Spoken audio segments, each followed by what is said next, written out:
Okay, so mula sa usaping yan, Carla, syempre, pag-usapan naman natin ngayon, habang patuloy yung usapin sa mga power shortages o sa mga brownouts, patuloy yung paghahanap natin ng mga alternative sources para nga sa energy. At nagkataon, Carla, na meron isang NGO na yun talaga yung advocacy.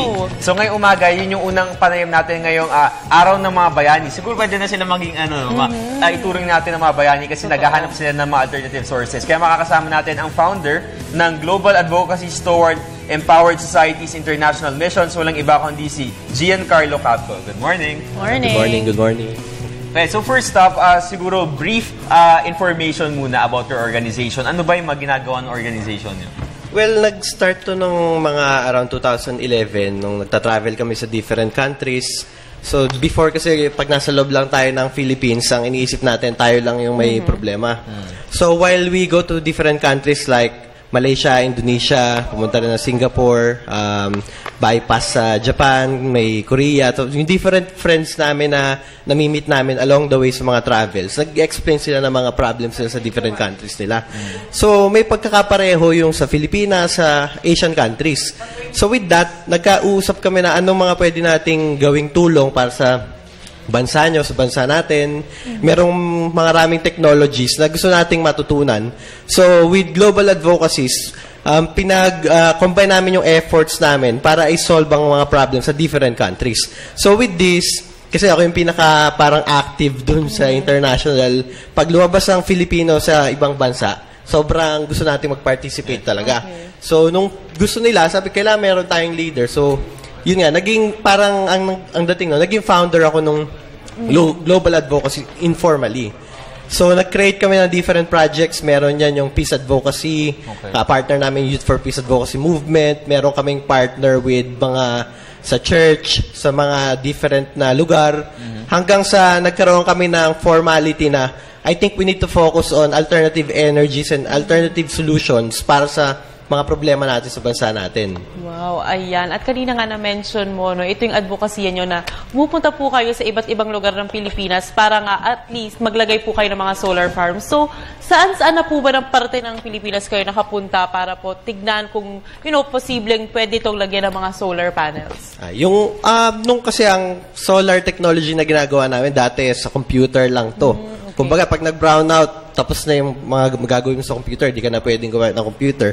So, naisip namin, kung nagagawa sa computer, mas maganda itong gamitin sa different na lugar, like solar farm na, meron kaming project na ginagawa rin sa Osamis, sa Hoyohoy, Tanggub. So, gumagawa kami ng solar farm and windmill doon para i-support yung poultry nila. Pero yun, nung binisit namin, tinignan namin yung lugar, meron na rin silang mga technician na pwede. So, tinuruan na lang namin sila kung paano gamitin yon. Then another one, sa bayan ng Pateros, kung saan nag-originate yung balot, may ginagawa kaming maliit na, hindi naman siya pwedeng tawaging solar farm, pero pwede na rin siyang mag-produce ng kuryente doon sa backyard ng bahay namin. So, ang plan namin doon, ilawan yung area ng community na medyo madidilim. Tapos ngayon, yung isang pinaka-ginagawa namin ngayon sa Nueva Ecija, sa Luyo, San Antonio, solar farm na magbibigay ng energy sa mga farmers doon para hindi na sila gagamit ng local na kuryente. At the same time, sa Philippines, mainit yung araw natin. So, sobrang okay gamitin ng solar talaga dito. Okay. Giancarlo, palawigin natin yung sa Nueva Ecija. Kasi sinabi mga farmers yung gusto nyong tulungan doon. So, paano nyo nalaman na yun yung need nila? Tapos, bakit solar power yung ginamit nyo for that place? Yeah, ang original kasi na nangyari, nasa isang restaurant kami na ang advocacy ng restaurants, alternative energy din. So, nagkakabit kami ngayon ng solar panel doon sa restaurant. May kumakain na isang pare doon na parang tiga Nueva Ecija siya. Then, nabalitaan niya na ako yung umaayos ng solar ng restaurant. Sabi niya, kailangan namin ng tulong dito sa Nueva Ecija. Dahil yung mga farmers namin, may mga equipments na ginagamit, kaya lang, kulang na kulang talaga. Especially kung may machine ka na ginagamit, kailangan ng kuryente.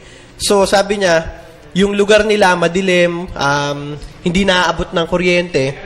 Kaya nung nagsabi sila sa amin sa Global Advocacies na kailangan namin ng tulong, hindi na kami nagdalawang isip. Sabi namin, okay, punta kami dyan. Pagdating namin doon, nakita namin yung area na talagang malaki siya pero walang kuryente, wala talagang kahit anong energy na pwedeng gamitin sa kanila. Kaya naisip namin, at I think yung solar farm dito na natin gawin para makapag-produce tayo ng kuryente na pwedeng gamitin dito sa lugar na to. Pero, Gian, paano sa tingin mo ito makakatulong sa community farmers? Di ba parang kasi pag sinabi mong solar panel o solar farm, parang mahal eh. Well, siguro 2, 3, 4, or 5 years ago, sobrang mahal ng mga solar panels or solar technology. Pero ngayon, dahil nga nagko-compete ang international communities, meron tayo from China, meron tayo from Taiwan, meron tayo from US, meron tayo from Canada, and actually, meron din tayo from Philippines. So, syempre, ang pinakamura yung nasa China, Taiwan, sa area na yan. Then, sa Philippines, we have yung mga solar panel producers. Pero ang problem natin, hindi solid yung batas na nagbibigay ng benefits para sa mga sumusuport sa alternative energy.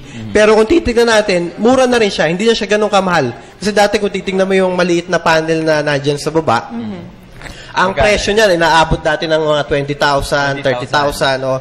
Pero ngayon, pwede na siyang mabili ng 2,000 pesos. 2,000. Wow. And that 2,000 pesos, pamaya pag pinakita ko, marami siyang kayang gawin.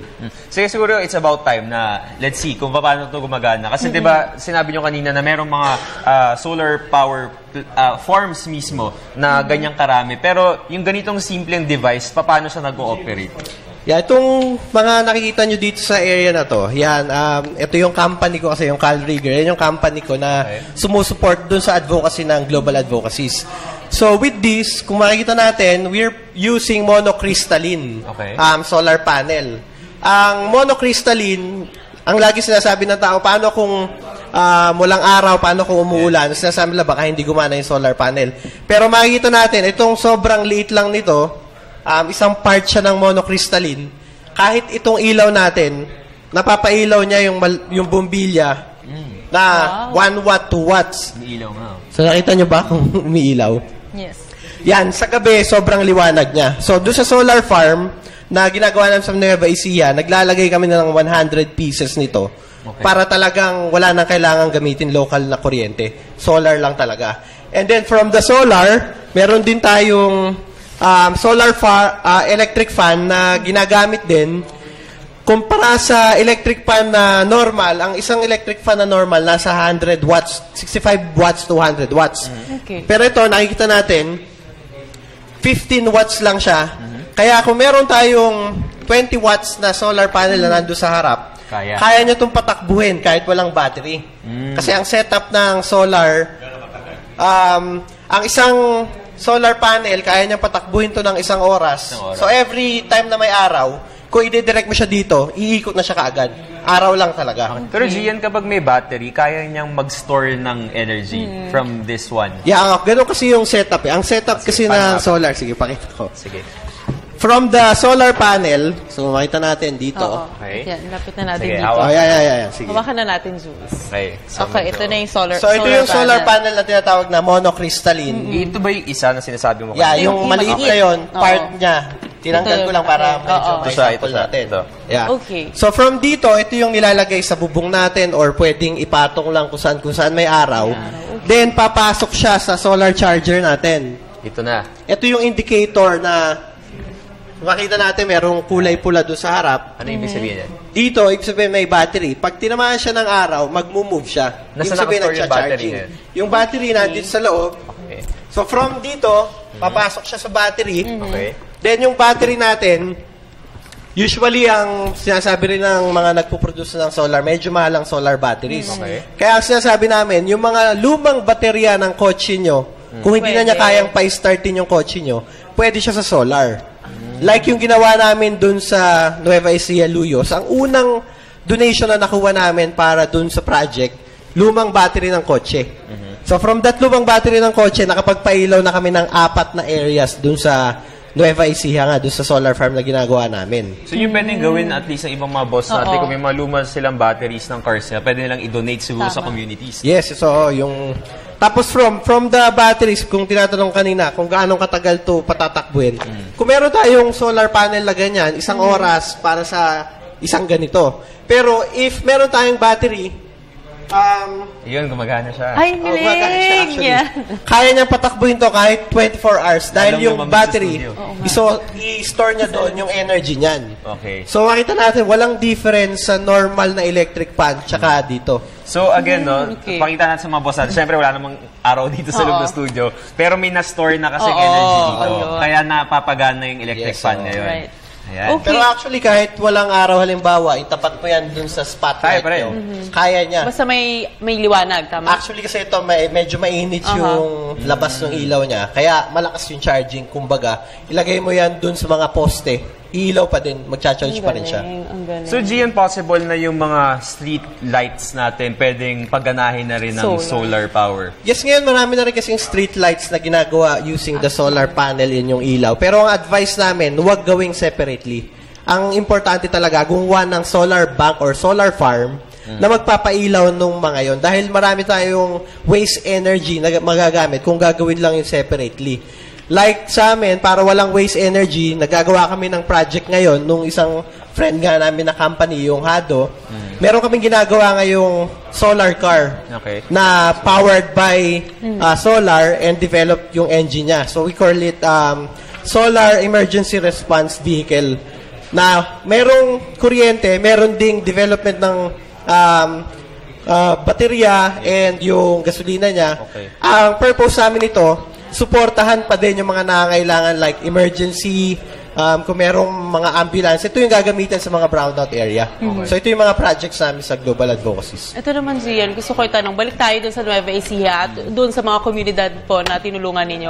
Kamusta naman po yung pagtanggap ng locals? And do they help po ba sa pag-assemble nito mga solar panels? Yes, actually, dun sa ginagawa namin sa Nueva Ecija, una, hindi na rin tayo maintindihan dahil niisip nila mahal yung technology. So, nung pinakita namin sa kanila tong technology na to, sabi namin sa kanila, kung kayo matututong gumawa nito, kaya nating mag-produce ng sarili nating solar technology and makakapag-tulong tayo sa community natin. So, willing silang tumulong sa atin talaga.